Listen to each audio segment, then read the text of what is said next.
Imposter syndrome, or the self-doubt that you're actually capable of being where you are or getting to the next step.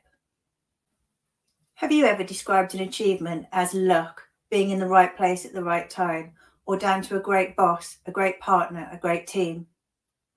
That's imposter syndrome. I'm Jen Churchill, and I help midlife women regain their confidence from the inside out and the outside in, using mindset, exercise, diet, products and supplements so they look and feel amazing and can live their best life. Just like many of you, I'm a busy woman navigating modern life.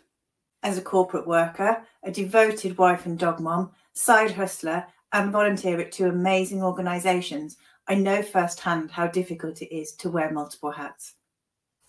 In all of the chaos, I also know how difficult it is to take time out for yourself and the guilt that comes with it when you do. I've come to recognise the importance of mindset and self-care. And now that I'm in my 50s, I also acknowledge that I can't do it all like I once thought I could. And that's okay, because I've learned how to prioritise, how to live life to the full, make sure I've got time for all of the things that are important to me. I've learned to say no to the things that aren't important to me, and it's all down to a really healthy mindset. By the way, I release a new mindset video every week, so if you don't want to miss out, there is a subscribe button down below. Hit that and you'll never miss one. Officially, the term imposter syndrome came around in the 1970s when psychologists and researchers started recognising what was going on. It's an informal description. It's never been recognised as a mental health issue, but it's there. It's very real. Let me read the description for you. So people who suffer with imposter syndrome are unable to internalise their accomplishments in spite of external evidence of their accomplishments to date. In plain English, they find it difficult to recognise how good they are, even when it's sitting there right in front of them with all of the evidence. So let me ask you, have you ever thought that you've been totally winging a situation, you're going to get found out at any given moment for the fraud that you really are? That's imposter syndrome. As human beings, we're naturally wired to focus on our shortcomings and our failures rather than our accomplishments and our successes. So it's easy to fall into the negative thinking and the self-doubt. That's why, as part of this video today, I'm including a link to a free download, which is a journal prompt to help you take some time out and reflect on some of those accomplishments.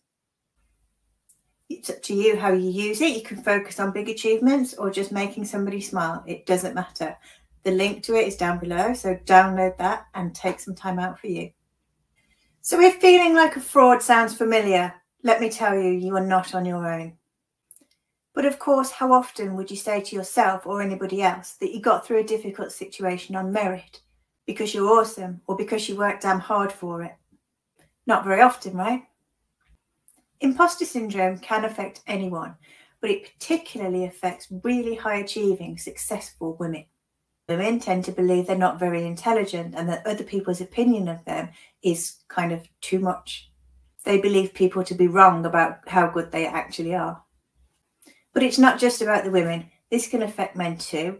And I'm going to give you a real-life example now of a male friend of mine who had suffered with imposter syndrome and suddenly recognised what was going on. So this friend of mine said to me, in his own words, he'd had a bit of a promotion at work. And this promotion is what led to the realisation of what was going on for him. So this guy got promoted into a layer of management, and his previous perception of what that level of management would be doing was completely different to the reality that he found when he got there. What he imagined previously was that the layer of management above him, those people must be so amazing and so hardworking and so different to him that he would probably never get there. There, he recognised that those people were just like him. This notion of how amazing these people must be suddenly evaporated because actually they were just like him too. So suddenly he realised that jobs at that level and the level above and above and above weren't quite as far out of reach as he had originally thought. So it took his self-limiting beliefs away and he was able to plan a career path with reality, and that's exactly what he did. What he had previously imagined to be dizzy heights and out of his reach suddenly seemed achievable. The limiting beliefs fell away and the world was his oyster. And the thing to note here, that there was imposter syndrome going on, but it was based on two things: what he imagined life was like on the other side or the level up, and his perception of what it would be when he got there. And I'm going to say to you, imagination and perception are not really solid thinking for basing your career path on. So please don't imagine and perceive your potential away. Imposter syndrome is often accompanied with perfectionism as well.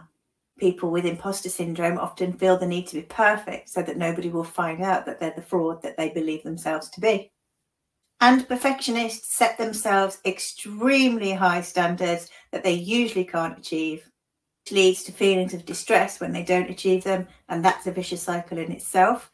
So we will talk about that in detail in another blog. So earlier on, I talked about spiral thinking.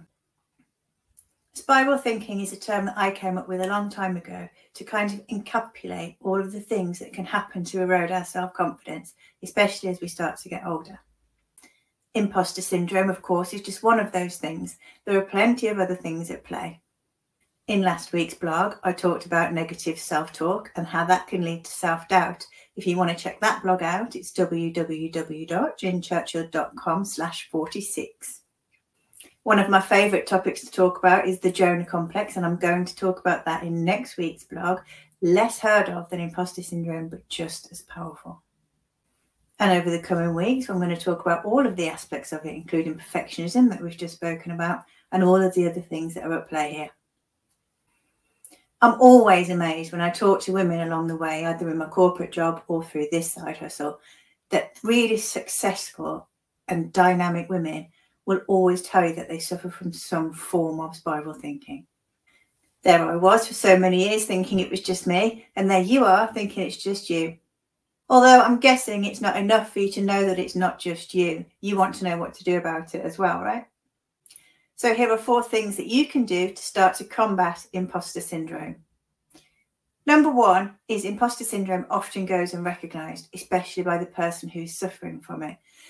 And recognising that something exists is the first step to conquering it. So congratulations, you've overcome the biggest hurdle. Number 2, a really important thing to do if you find out that you're suffering from imposter syndrome is get your crew around you. What do I mean?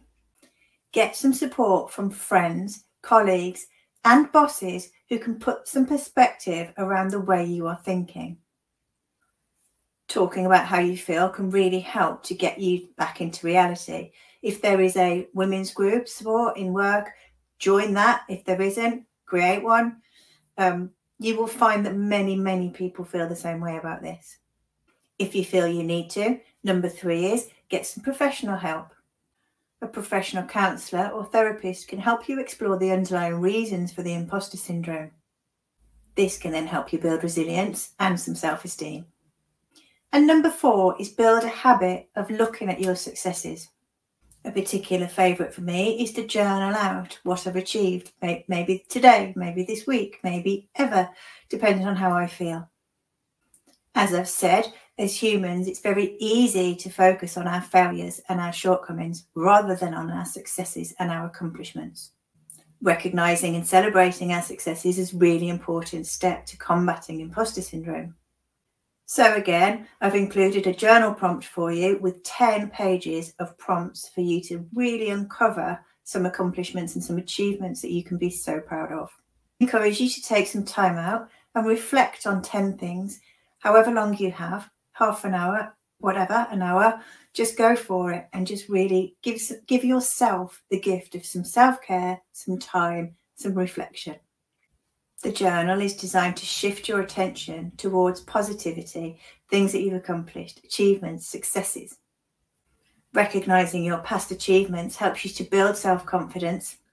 It will help you to develop a more optimistic outlook and empower you to conquer self-doubt and imposter syndrome. I hope you've enjoyed today's vlog. If you've got any questions or comments, please do leave them down below with a little thumbs up as well if you don't mind. I answer all your questions personally, so fire away.